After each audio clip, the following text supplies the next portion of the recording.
Halo teman-teman, berjumpa lagi dengan saya di Rayudi Channel. Kita doakan teman-teman yang mampir ke sini supaya diberikan selalu kesehatan ya, yang sehat-sehatnya. Amin, amin, amin.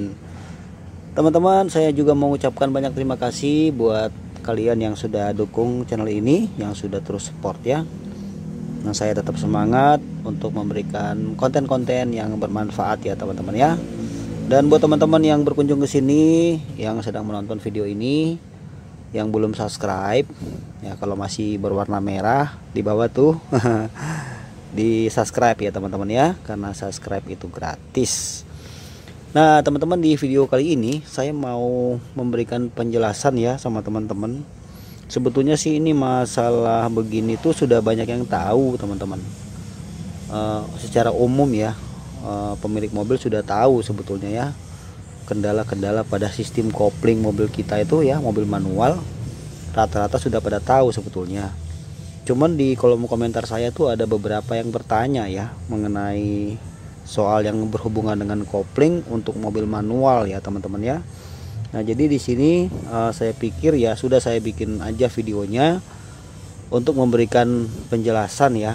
Jadi buat teman-teman yang masih awam atau teman-teman mungkin sebagai pemilik mobil kepingin tahu ya, mungkin bengkel ngomong begini, nah teman-teman pastikan bahwa memang betul ya apa yang dikatakan bengkel itu betul. Jadi dengan video ini teman-teman bisa sedikit mengerti ya bagaimana sih cara kerjanya si kopling mobil manual dan apa sih gejala-gejala kerusakannya ya. Tapi saya lebih menekankan di sini tentang soal declarer ya teman-teman ya. Jadi itu gini, kalau kita mulai nginjak koplingnya kita injak, itu bunyi ya teman-teman ya. Jadi ada suara yang tidak enak lah kalau koplingnya mulai kita injak ya. Tapi kalau kita lepas koplingnya, suaranya hilang atau masih ada tapi kadang ada kadang nggak ada. Nah jadi yang berhubungan atau yang lebih spesifik yang saya mau bahas di video kali ini, yang berhubungan dengan si declarer ya teman-teman ya. Tapi di sini saya akan memberikan penjelasan bagaimana tahapannya kok sampai declarer itu perlu diganti dan apa gejala kerusakan gitu ya. Makanya saya di sini sudah kasih lihat ada flywheel, kemudian ada kanvas kopling, ada decroup, sama ada declarer. Oke ya teman-teman ya. Nah sebelum saya lanjutkan video ini teman-teman, sekali lagi saya ingatkan buat teman-teman yang belum subscribe, jangan lupa bantu subscribe ya. Dan saya mengucapkan banyak terima kasih. Oke teman-teman, jadi begini ya teman-teman ya. Jadi saya akan bikin susunannya dulu ya. Ini tuh kalau misalnya kita turunin transmisinya ya, kita turunin gearboxnya, maka di sini akan ketemu namanya roda gila ya, betul ya. Atau kalau kata orang umumnya gigi gendeng atau flywheel ini ya teman-teman ya. Nah kemudian dia kan ini terpasang langsung dijepit ke krek as ya, krek as belakang nempel kan. Nah setelah itu dia susunannya kanvas kopling begini. Perhatikan di sini ini harus rata ya teman-teman ya, karena kalau ini dia tidak rata, sekalian saya kasih penjelasan tambahan ya, kalau ini tidak rata nanti mobil itu bisa bergetar pada saat dimana kita kopling tanggung ya. Jadi masuk injak kopling, masuk gigi satu, mau lepas kopling tanggung sama digas itu mobil bergetar. Itu karena di sininya nggak rata flywheelnya, sama dekrupnya nggak rata. Itu keterangan tambahan aja teman-teman. Nah kemudian dia susunannya gini, habis flywheel kemudian kanvas kopling, setelah itu dia dicepit dengan ini ya, dekrup. Nah kira-kira seperti ini. Lalu nanti ini pada saat terpasang, kuku yang ada di sini, per sini akan turun ya ke bawah, akan turun sedikit. Nah baru disinilah nanti dipasang. Nah declarer-nya ini declarer teman-teman. Tapi ini dipasangnya di garpu ya. Jadi di garpu pada transmisi dia masuk begini.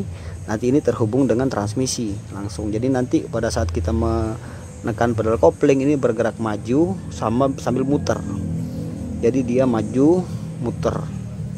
Nah untuk dorong si per ini kan, jadi kurang lebih beginilah kalau sudah terpasang.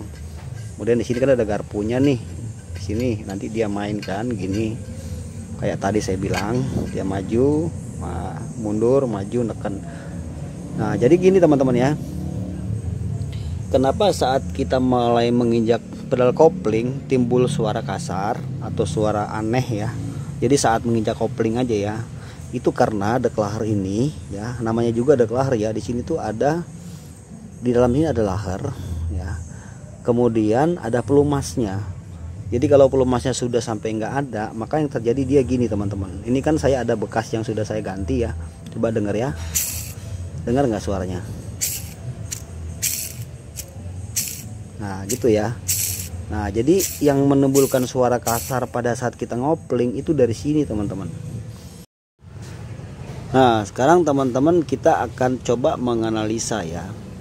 Jadi apa sih yang mengakibatkan ya, atau apa sih penyebabnya sampai si declaher ini cepat rusak gitu ya. Jadi pertama saya tekankan dulu cepat rusak ya. Jadi misalnya nih kita baru ganti setahun, tiba-tiba rusak lagi, bunyi lagi ya. Itu disebabkan karena pada saat penyetelan kopling itu terlalu tinggi teman-teman. Jadi saya contohkan begini ya, supaya teman-teman lebih jelas ya. Ini dia kan begini ya teman-teman. Nah pada waktu kita mulai menekan kopling, ini kan dia bergerak maju sambil berputar seperti yang sudah saya jelaskan dari awal tadi ya. Nah waktu kita melepas kopling, kaki kiri kita itu tidak boleh nempel di pedal kopling. Kalau kita menempel di pedal kopling, maka ini akan maju terus ya, kemudian ini akan berputar terus. Sedangkan si declaher ini tugasnya adalah pada saat kita mulai menekan kopling. Tapi setelah koplingnya kita lepas, ini tidak bekerja lagi teman-teman. Nah jadi yang pertama, kaki kiri kita sering menempel di pedal kopling ya, sehingga ini menekan terus dan dia berputar terus. Yang kedua yang saya bilang tadi, setelan koplingnya terlalu tinggi. Jadi pada saat menyetel kopling ini tuh terlalu tinggi, jadi ini neken terus ya, neken si ujungnya si dekrup ini ya teman-teman. Nah itu yang mengakibatkan cepat rusak si declaher ini. Jadi jangan kaget kalau belum sampai setahun atau baru setahun ini declaher sudah rusak lagi, karena pada saat penyetelannya keliru ya teman-teman ya, terlalu tinggi setelnya. Jadi kalau teman-teman mau nyetel yang enak ya, atau teman-teman mungkin mobilnya lagi di bengkel ya, ingatkan sama montir yang mengerjakan untuk menyetel koplingnya jangan terlalu tinggi. Kita bisa lihat itu dari mana? Dari pedal kopling. Jadi pedal kopling itu harus ada spasi sedikit baru kena. Paham ya teman-teman ya?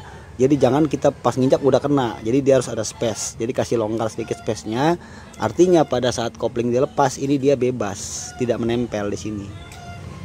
Nah, jadi dengan begitu si declaher ini akan awet. Nah, kemudian teman-teman kalau misalnya nanti memang harus nurunin memang sudah kejadian betul ya, memang teman-teman mobilnya harus turun kopling nih gara-gara si declahernya bermasalah. Nah saya mau ingatkan sama teman-teman untuk sekalian dicek dekrupnya sama si kanvas koplingnya, ini dicek sekalian. Walaupun gejala awalnya hanya di declaher ya, tapi ini harus tidak boleh luput ya, harus dicek. Nah ini harus dilihat ketebalan kanvasnya ini. Kalau misalnya ini udah dekat paku di sini udah tipis, ya ini berarti harus diganti sekalian. Atau per di sini sudah pada longgar nih, itu harus diganti sekalian sih kanvas koplingnya. Walaupun kita beralasan nurunin kopling itu hanya gara-gara si declaher ini ya teman-teman ya. Sebab kenapa yang kita sebut kopling set itu ini ya, yang suka kita sebut kopling set itu tiga ini. Dekrup, declaher, sama kanvas kopling, itu yang kita sebut kopling set. Tiga ini yang selalu direkomendasikan oleh toko ya, kalau kita beli selalu satu set.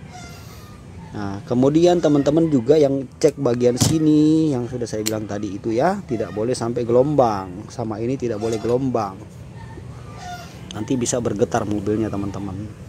Nah jadi video kali ini saya menjelaskan kepada teman-teman apa ciri-ciri kerusakan pada mobil kita kalau saat menginjak kopling ya. Sekarang kita sudah dapat jawabannya. Dari sini besar kemungkinannya teman-teman ya. Kalaupun ada kemungkinan lain itu jarang terjadi, tapi selama saya di bengkel saya selalu menemui kasus begitu ya. Dan saya selalu menemukan bahwa rata-rata ya itu mobil yang sering dikendarai ibu-ibu atau misalnya sopir yang kurang paham, jadi kaki kirinya menempel terus, atau penyetaran koplingnya terlalu tinggi. Tetapi tidak menutup kemungkinan juga memang ini sudah waktunya diganti teman-teman, mungkin karena usia mobilnya. Oke teman-teman ya, jadi di kesempatan kali ini saya hanya membahas mengenai si deklahar ini. Mudah-mudahan penjelasan ini bisa bermanfaat buat teman-teman sebagai tambah-tambah lagi pengetahuan kita mengenai sistem kopling pada mobil manual. Kalau untuk mobil matic bukan seperti ini ya teman-teman, beda ya. Nah teman-teman boleh ikuti di channel YouTube saya beberapa video mengenai mobil-mobil, mengenai mobil ya, maksudnya sudah saya upload. Apapun mengenai bensin, kelistrikan dan lain-lain sudah saya upload. Teman-teman boleh ikuti, dan semampu saya berbagi buat teman-teman, semoga bisa bermanfaat ya. Oke, ini aja yang bisa saya bagikan. Terima kasih sudah menonton. Barangkali kalau ada pertanyaan saya nanti bisa jawab di kolom komentar aja teman-teman ya. Sampai jumpa lagi di video berikutnya. Salam sukses, salam sehat dari saya Rayudi Channel. God bless you teman-teman. Bye.